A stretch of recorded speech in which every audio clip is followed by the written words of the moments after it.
Hey guys, so there's been some major developments happening at all levels in Washington, D.C. right now regarding the UAP disclosure movement. It includes whistleblowers, classified programs, and a growing battle inside Congress over what the public is allowed to know regarding UAP. For those of you who are not aware yet, beginning in the year 2023, dozens of government and defense contractor whistleblowers started coming forward, most notably a gentleman by the name of David Grusch. According to congressional statements and reporting, more than 30 individuals have now provided protected testimony to inspector generals, members of Congress, and or the Pentagon. And the core claim from many of these 30 individual whistleblowers that have come out has been consistent, that there are classified programs studying unidentified craft and materials, and some of these programs may have operated without proper congressional oversight for as far back as 80 years. Since then, multiple disclosure-focused efforts have been introduced in Congress. Expanded whistleblower protections tied to the Defense Authorization, transparency language embedded in the National Defense Authorization Act, as well as proposals to create a mandatory reporting system so that incidents that take place can be reported through official channels and can be easily accessible. Even provisions asserting eminent domain over recovered technologies of unknown origin and off-world technologies.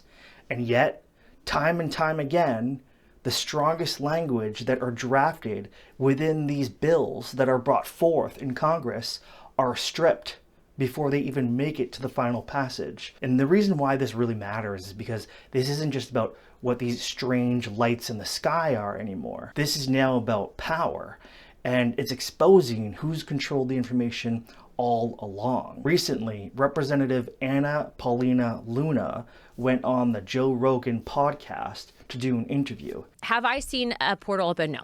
Have I seen a spaceship? Personally, no. Have I seen evidence of this? Yes. Have I seen photo documentation of aircraft that I believe were not made by mankind? Yes. She's actually an official sitting member of Congress that should have oversight over all government programs. That's the law. And I believe that certain contractors potentially have back-engineered this tech. We were denied access and told that we don't have security clearance or the read-in authority on a special access program. That's a problem. And you have then people who are unelected that are operating basically in secrecy, and that's a problem.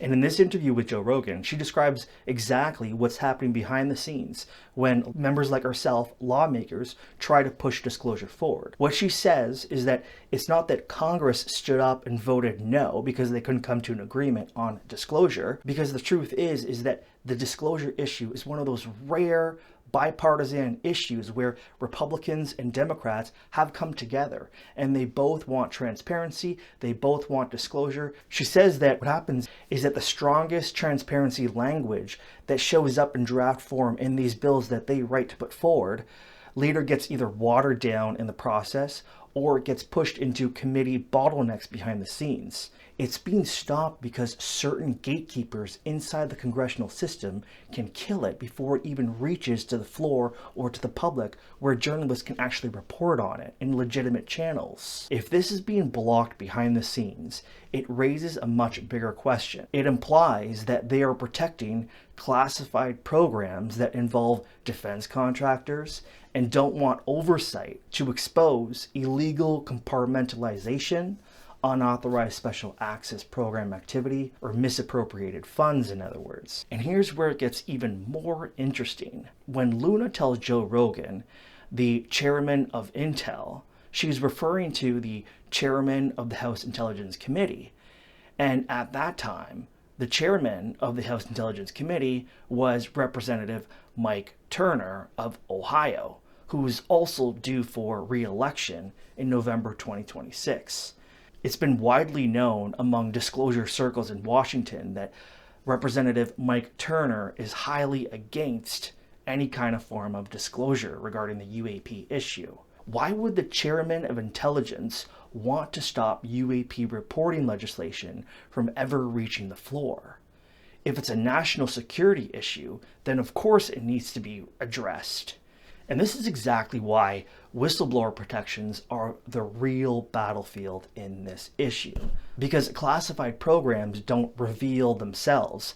If insiders and whistleblowers believe that they'll lose their jobs, they'll lose their pension and their security clearance, or even worse, face some kind of violence or retaliation, they're not going to come forward and talk. And that's why dramatic whistleblower protection language tied to defense authorization is so important in these bills, and for bills like this to pass, for the safety of whistleblowers to come forward. If you're new here, I'm developing and producing a feature-length action sci-fi Navy thriller about a U.S. Navy SEAL mission that goes awry. You can actually see a poster teaser of it behind me here. We're using a real, practical, high-tech submersible set that was originally built for none other than Arnold Schwarzenegger himself. We're building the underwater exterior scenes around the set and around the submersible in Unreal Engine. If you're interested in following along and seeing the development of the film in real time, as well as real-world disclosure updates like this, hit that like and subscribe button, and better yet, go to our website linked below to sign up. Whether you believe in UAPs or non-human intelligence or not, all of this should concern you, because if the elected branch of government can't access the information that it's legally binded and legally obligated to and legally supposed to oversee, then the question becomes,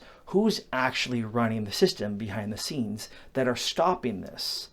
Because that's not how democracy works, and certainly not how the self-governing experiment of the United States was designed to be.